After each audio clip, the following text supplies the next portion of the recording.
if you're looking to add some security into your home or add on to the security system that you already have, the product I have to show you could help you out with that. And that product is the wire-free indoor-outdoor security camera by Arpha. This camera has been given to me free of charge for this review and to help you decide if this is the camera for your home. So let's get into a little bit about this security camera. This is what the camera itself looks like. It is small, compact, and sleek looking camera. This camera is rechargeable. It takes a Type-C cable, and they do provide that cable for you, and you're going to plug that in right at the bottom here under this rubber seal. Under the rubber seal, you are also going to find a spot for your micro SD card, your power button, and also your reset button. With your camera, you also get this mount, very easy to install. You get 3 anchors and you get 3 screws screwed into wherever you want your camera to be placed. And then on the back of your camera, you're going to see the threaded hole, and you just twist your camera onto the mount. Having this type of mount is super convenient. It allows you to very easily take your camera off of the mount and get it charged up when it needs to be charged. One thing about this camera is it is not a pan, tilt, and zoom camera. And what I mean by that is you're not able to adjust the angles from the app itself. You do have to manually put the camera in the angle that you want it to be at. So the app you're going to want to download is called Arpha. That app icon is going to look like this on your app store. Once you download it, you do need to make an account. It is super simple, and then just follow the directions on how to get your camera connected to the app, which is super simple as well.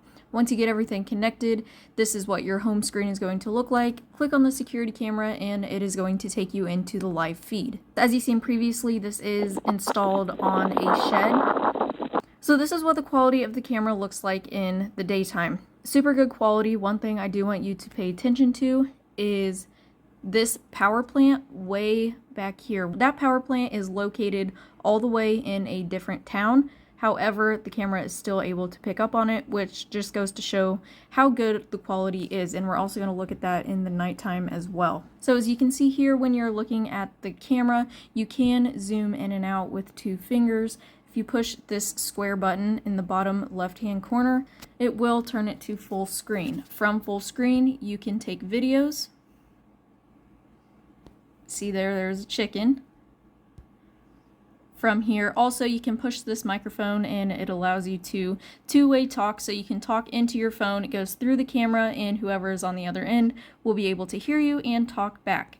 This camera button here allows you to take pictures, and both those pictures and videos are going to be located in your gallery. Then if we go back up in the top right hand corner, that is your battery percentage, so you know when you need to charge it. Here you have your HD. You can also change that to SD. That is just going to lower the quality. I prefer to have it on HD. However, that will run your battery out faster and take up more space on your SD card or cloud storage. If you click this button here, it's just going to zoom in, and then you can move the screen around with 1 finger. Down at the bottom here, if we click this arrow, it's going to take you into all of your features. So you have the same picture, voice talk, and video features on the screen as well. Then you have a playback. We cannot do playback right now because I do not have an SD card in, and I'm also not subscribed to cloud storage. So if you want to be able to go back to see what the camera has recorded, you are going to have to insert an SD card or subscribe to the cloud storage, which is going to be at an extra charge. Here is the gallery where those pictures and videos are going to be located. You can select those and delete them. You have a themed color, so you have light mode or dark mode. You have night mode, which is going to be your night vision. You can have it off, on, or automatic. I prefer to have it on automatic, but you can turn on night vision in the daytime as well. Then you have your anti-flicker, device volume, motion detection, and siren. Down here you have messages. What that is when the camera detects any motion, it will take a little snippet of whatever it caught. So if you look here, it caught this chicken, but since we don't have an SD card or cloud storage, we cannot see the video that it recorded. From here, you can also look at all of those all at once, and you can also go through and delete them. So we can select all and delete. Here is the cloud storage that you can subscribe to if you choose to do so. I would highly recommend just getting an SD card so you don't have to pay the extra fee to subscribe to that storage. Next, you have this smart feature. I'm not 100% familiar on what this smart feature is, but it says according to device, time, and other conditions, automatic execution. So you can create, set conditions, schedule, and then you can select a function. One thing I have noticed about this is some of these functions are not in English and there is no way to change that. So that is something I would like to see change so it is easier to understand. And then clicking on features just takes you back to that screen with all of your buttons right in front of you. While we're on this screen, if you go to the top right hand corner, press on those three buttons, that is going to take you into even more settings. So you have your device information, tap to run, and automation, basic function settings, infrared night vision, sounds, everything that you can mess around with to kind of customize your camera to your own needs. Then from the home screen, you can click this button here. You can do list view